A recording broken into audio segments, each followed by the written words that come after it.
সাকিবের ফেরা নিয়ে বিসিবির ঘোষণাকে স্টান্টবাজি বললেন আমিনুল হক। আসল সিদ্ধান্ত কার হাতে? সাকিবের ব্যাপারে ক্রিকেট বোর্ড এমন সিদ্ধান্ত নিতে পারে না। গত ২৪ জানুয়ারি বাংলাদেশ ক্রিকেট বোর্ডের সভা শেষে সাকিব আল হাসানকে জাতীয় দলে ফেরানোর বিষয়টি জানিয়েছেন বিসিবির মিডিয়া কমিটির চেয়ারম্যান আমজাদ হোসেন। একই কথা বলেছেন আরেক বোর্ড পরিচালক আসিফ আকবর।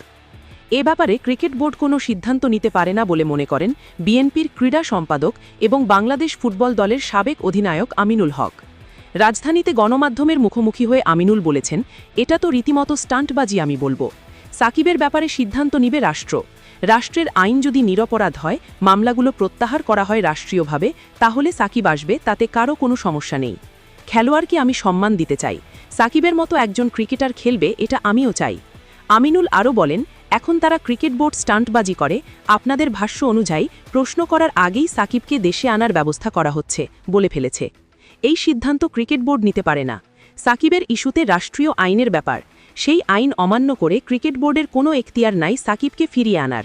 সাকিব ফিরে আসুক, আমরা অবশ্যই চাই, তবে রাষ্ট্রীয় আইনের মধ্যে থেকে সাকিবকে ফিরিয়ে আনতে হবে। প্রসঙ্গ ২০২৪ সালে ভারত সফরে কানপুর টেস্টে সর্বশেষ জাতীয় দলের হয়ে খেলেছেন সাকিব আল হাসান। এরপর আওয়ামী লীগ সরকারের পতনের পর তিনি আর দেশে ফিরতে পারেননি।